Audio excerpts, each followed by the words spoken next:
ดังจังที่ปล่อยเจ้าพวกเป็นสาวน้อยไปบ้านไม่วาดกองให้โลกจ่าเพื่อนน้องตัวเจ้าสงเสริมแม้จะเริ่มได้ย่างตาไปย่าจะยอตาถูกยกไปคือมาจำในบลูกหลานลุงจำไม่เสร็จแล้วจำแต่จอดจูไก่จะลูกหลานยับกับมาพี่ลูกหลานยับกับมาหาแม่ก่อนลูกไก่กระไดคือดอกแมงเขาไก่กันจนตะตอนได้ยิ่งดูได้ยินอยู่ตีแม่สอนได้ยิ่งดูแม่กินที่อ่อนเดี๋ยวได้ยินกินลูกหลานแม่เลยได้ยิ่งดูแม่และยาได้ยอตาโกโยกแต่ขึ้นมาการไปมาเลยคือต่างมังตูจงเทียมยาได้ผิดตำเนียงประเพณี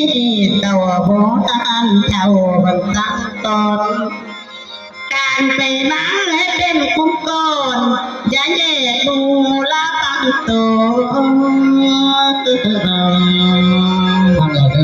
หัวที่มีลุ้นทาง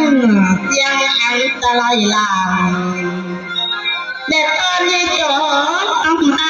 งพบต่างออกไปป่าตำเองส่งมาลาจอจองในห้องหน้าว่าเพิ่งตังระวังตัวเด้อล่ะเด้อ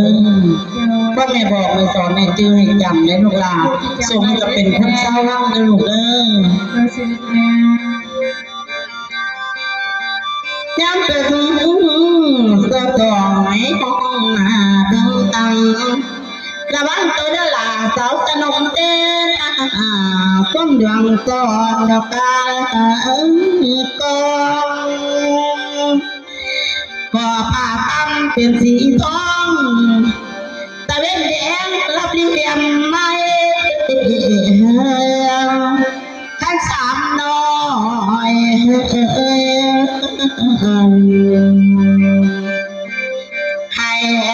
เต้าจืดให้สามน้อยให้เต้าจืดน้าแดงพันโอ้ยน้องโอ้ยละนาวจำตั้งและลูกหลาจำตีพ่อแม่บอกแม่สอนลูกหลาเด้อลูกที่จำได้สิแม่หลังจากแม่ก็สั่งสอนพวกเจ้าแล้วก็สิสั่งสอนพวกเจ้าตื่นอีกแล้วเด้อก็เป็นอย่างดอกพอเลี้ยวบาดีความทักทั่วเจ้าเสนอดังดวงตาพุ่งแล้วคนอยู่ในโลกกลางสิบอกถึงป่าใดถ้าเกิดคนเมื่อใส่เกิดกันนี้กันลูกก่อนขอทำตื้อพวกเจ้าอย่าลบหลู่ผู้มาจนอย่าพวกคนตำต่อยถึงขาดนะขาดยอดสาดาพยาที่คุณเพื่อรอหัวน้ำตาหนาคุณชงสาวเมืองเขาสิลามการคำพอปะปีพยาเมืองจับสั่งแล้วอย่าหันตาแม่ลาพาพื้นโอ้ยเดละจำโอ้ยน้องไอ้โอ้โอ้โอ้โอ้โอ้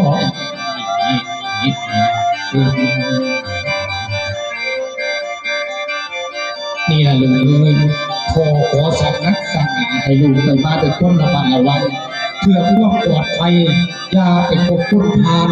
อย่าไปกบต้นทุกข์จนอย่าตกกลางทางโดยเด็ดขาดมันจะเกิดอุบัติมีปัญหาโทษหายเรื่องบาดสิคุณเพื่อ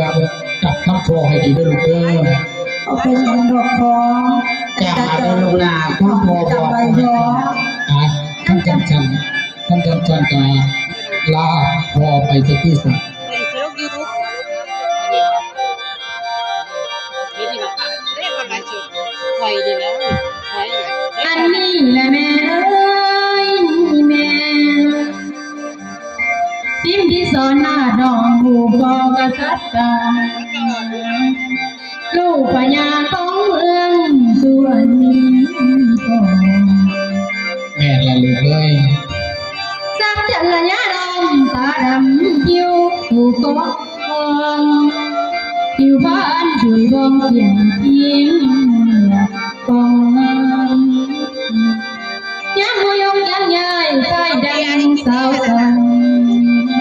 เดินเคียงกันหลายคนเดินกันเสียงแซวหัวยองทิมที่สอนน้อง16 ปีแล้วแหละแม่มีแต่หอมกินอมขนมแม่ส่วนว่าแฟนและสู้ยังอยู่บ่มีไผว่าสิไปหาสมเดียวสยานก่อนส่วนเอาสาวสมน้อยในบังออกเดินป่าสิไล่พ่อเจ้าเจ้าหัวงามพ่อแม่นางคอยเด้น้อคอยนาเอ้ยมันละนาตัวเด็กสิละสิริพอสิริแม่ ไปแต่ไอ้ดีสนุกไปนำแล้วก็เสนาอามาตย์อยู่ไสล่ะอยู่หันบอกนี่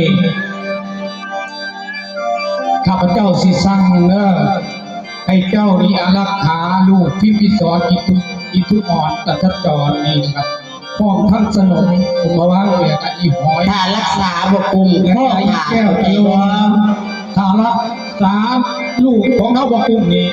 กลับขึ้นมาปกปักข้อง